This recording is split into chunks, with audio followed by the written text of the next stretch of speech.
दोस्तों नमस्कार। आज फिर से आपका स्वागत है हमारे आधुनिक इतिहास के दूसरे वीडियो में।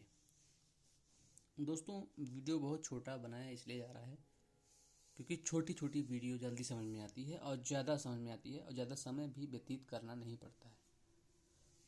तो दोस्तों उसके लिए हम जो है आपको 15-15 मिनट का वीडियो डालते रहेंगे जिससे आपको समझने में आसानी हो। जैसा कि आप सभी जानते हैं कि कल जो बताया गया था आपको इसके पिछले वाले वीडियो में कि किस प्रकार से पुर्तगाल आते हैं और वास्को डी गामा और कुछ पुर्तगाली यात्री। जैसा आप सबको पता है कि ये जो है आपका पुर्तगाल है, ये पुर्तगाल है। पुर्तगाल से होता हुआ जो है कैसे कैसे जो है वास्को डी गामा जाता है भारत, समझे ना, कैसे जाता है भारत, ये सब आपको इसके माध्यम से दिखाया गया। दोस्तों वास्को डी गामा तो भारत आ जाता है और 60 गुना फायदा देखकर उसके दिमाग में बहुत सारे सवाल भी आते हैं कि 60 गुना फायदा अगर मिल रहा है तो क्यों ना अपने विस्तार को, अपनी जो व्यवसाय के विस्तार को बढ़ाया जाए। तो ऐसे कंडीशन में क्या होगा, आपको क्या लगता है?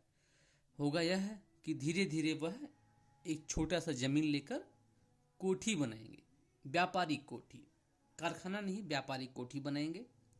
उसके बाद फिर जो है वहाँ से बहुत सारे जो होते हैं लोग आएंगे और फिर धीरे धीरे व्यवसाय इनका बढ़ता रहेगा। तो दोस्तों बस हमें वही देखना है कि 17 मई 1498 ईस्वी को केरल के कालीकट नामक बंदरगाह पर वास्को डी गामा आता है। वहाँ का राजा जिसे जमोरिन कहा जाता था वह उनको स्वागत करता है। उसके बाद जैसा कि आप सभी देख रहे हैं जमोरिन जिसको कहा जाता था वो जो है स्वागत करता है यहाँ पे।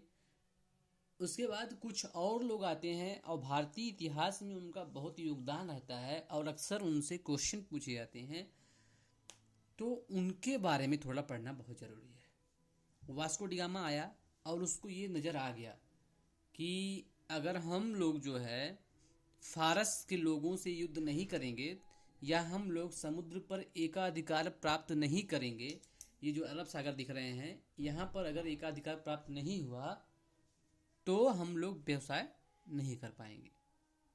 तो ऐसी कंडीशन में क्या होगा मित्रों? ऐसे कंडीशन में होना यह है कि वह उसके लिए यहाँ वहाँ पे कुछ युद्ध होंगे, छोटे छोटे विवाद होंगे, तो उसको हमें देखना है। दोस्तों जैसा कि आज देखिए मैं सब कुछ लिख दे रहा हूँ, यहाँ पर लिख के लाया हूँ, तो बस आपको समझाना है। देखिए 1498 ईस्वी में 1498 ईस्वी में वास्को डी गामा भारत आया, समझ रहे हैं?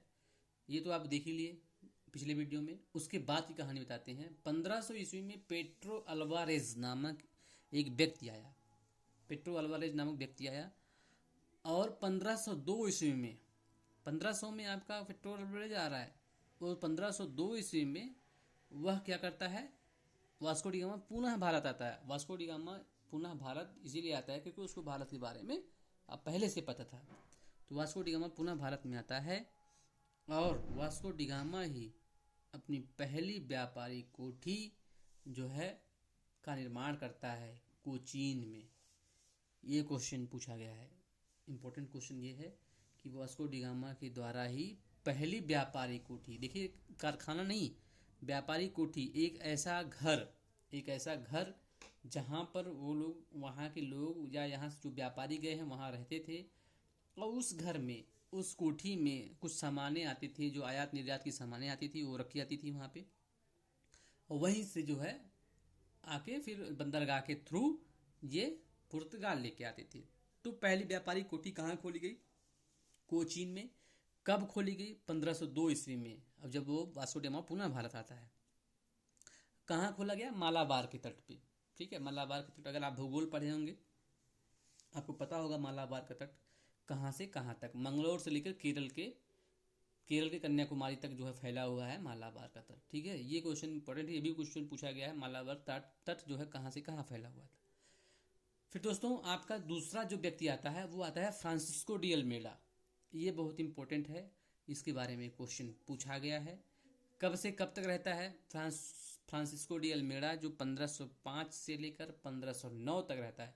देखिए हम पुर्तगालियों को पहले पढ़ लेते हैं, उसके बाद हम लोग डचों को पढ़ेंगे, ठीक है। तो पहले हम उन लोगों को जान लेते हैं जो पुर्तगाली में बहुत इंपॉर्टेंट थे, है ना। तो फ्रांसिस्को डी अल्मेड़ा इंपॉर्टेंट था। कब कब आया? 1505 ईस्वी में आया। और कब तक रहा? 1509 ईस्वी तक रहा, ठीक है। खासियत क्या है इसकी? खासियत यह है कि प्रथम पुर्तगाली गवर्नर था। क्या था ये? प्रथम पुर्तगाली गवर्नर। कोई पूछे अगर आपसे कि पुर्तगाल में या पुर्तगालियों में सबसे पहला गवर्नर कौन था, तो वो था फ्रांसिस्को डी अल्मीड़ा। इसने क्या शुरू की? इसने ब्लू वाटर पॉलिसी लागू की। क्या की? Blue water policy. क्वेश्चन पूछा जाता है कि किस पुर्तगाली गवर्नर ने ब्लू वाटर पॉलिसी को लागू किया। तो कोई आपसे पूछे कि ब्लू वाटर पॉलिसी किसने लागू की, तो फ्रांसिस्को डी अल्मीड़ा ने की, ठीक है। फ्रांसिस्को डी अल्मीड़ा ने क्या लॉन्च किया? Blue water policy.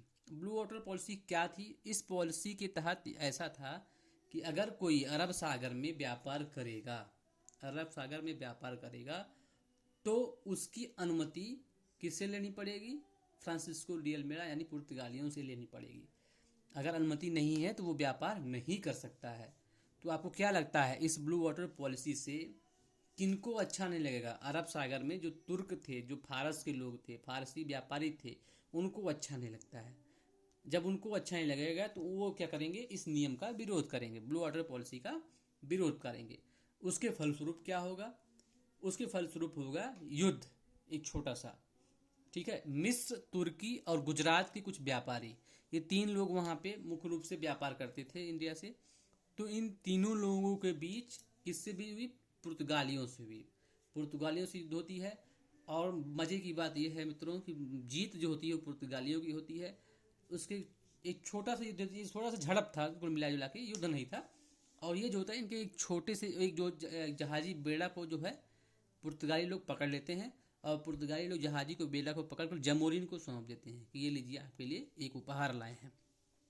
तो कहीं न कहीं इनके जो शक्ति थी, समुद्री शक्ति, समुद्री पावर, वो बढ़ रही थी। तो उसकी वजह से क्या होगा? उसकी वजह से इनका एकाधिकार प्राप्त हो जाएगा।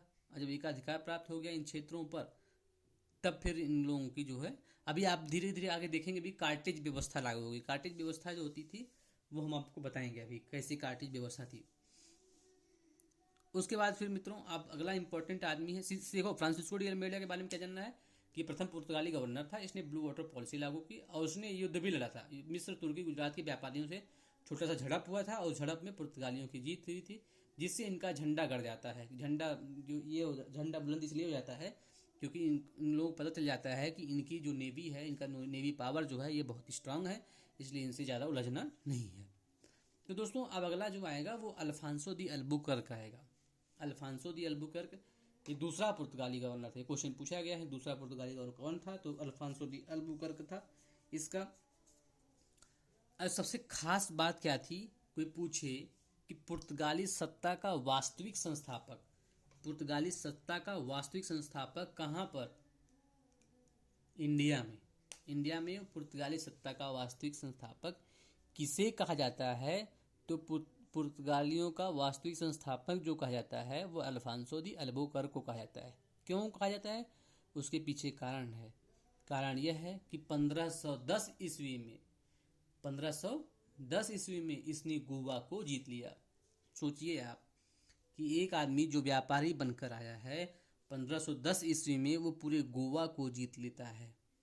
इसीलिए इसको पुर्तगाली सत्ता का वास्तविक संस्थापक कहते हैं, क्योंकि अब इनके अंदर में पूरा गोवा हो गया है। पूरा गोवा होने की वजह से अब ये पूरे गोवा में कहीं भी रहकर व्यवसाय कर सकते हैं, स्वतंत्र रूप से घूम सकते हैं, किसी प्रकार का कर नहीं देना है।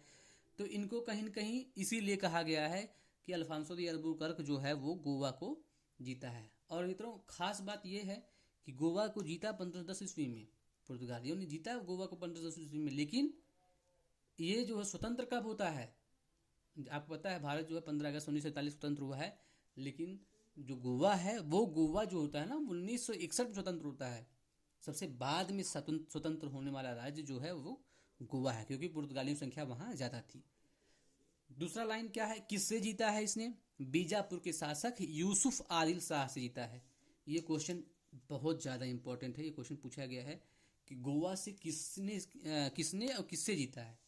तो जीता है आपका अल्फांसो दी अल्बुकर्क ने। और किसे जीता है? यूसुफ आदिल शाह, बीजापुर के शासक थे यूसुफ आदिल शाह, उनसे जीता है। ठीक है, और युद्ध से जीता है इसने। और मित्रों, एक बहुत इंपॉर्टेंट बात आपको ये दिख रही है कि ये विधवा विवाह नीति, ठीक है, विधवा विवाह नीति की शुरुआत की। मित्रों, अपने यहाँ एक बहुत बड़ा कुप्रथा था कि विधवा, अगर कोई भी औरत विधवा हो जाती है तो उसकी शादी नहीं होती थी या उसको साथ में ही जला दिया जाता था। तो या इसको जो होते थे, इसने क्या किया है, इसने क्या कहा कि जो औरतें विधवा हैं भारत की, उनसे विवाह करेंगे हमारे पुर्तगाली सैनिक या पुर्तगाली लोग।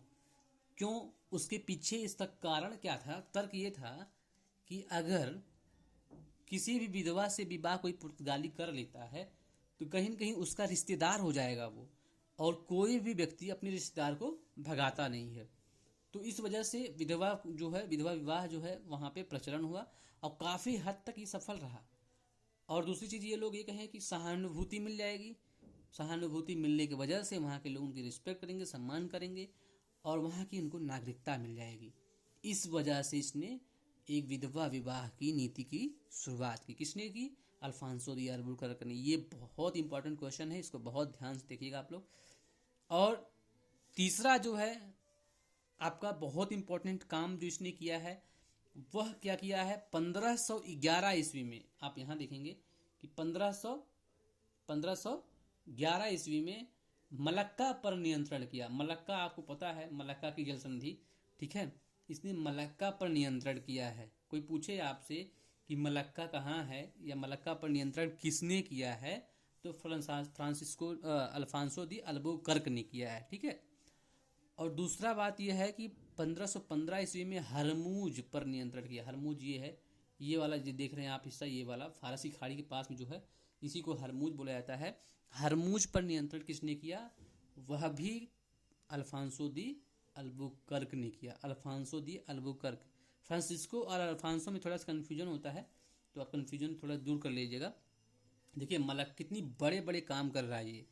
सबसे पहली बात गोवा जीत लिया, दूसरी बात इसने जो है विवाह नीति शुरू कर दी, तीसरी बात मलक्का पे कंट्रोल कर लिया, हरमूज पर कंट्रोल कर लिया। तो इसके बहुत बड़े बड़े जो होते हैं उपलब्धियां हैं, इसीलिए इसको पुर्तगाली सत्ता का वास्तविक संस्थापक कहते हैं, ऐसे ही नहीं कहा जाता है। ठीक है, अगला जो है आपका टॉपिक है वो Nuno da Cunha. Nuno da Cunha आता है भारत में पुर्तगाली गवर्नर बनके। ये क्या करता है? अभी तक देखिए कोचीन में इनका क्या है, अभी तक इनका कोचीन में जो है कोठी बना हुआ, ठीक है, व्यापारिक कोठी बनी हुई है।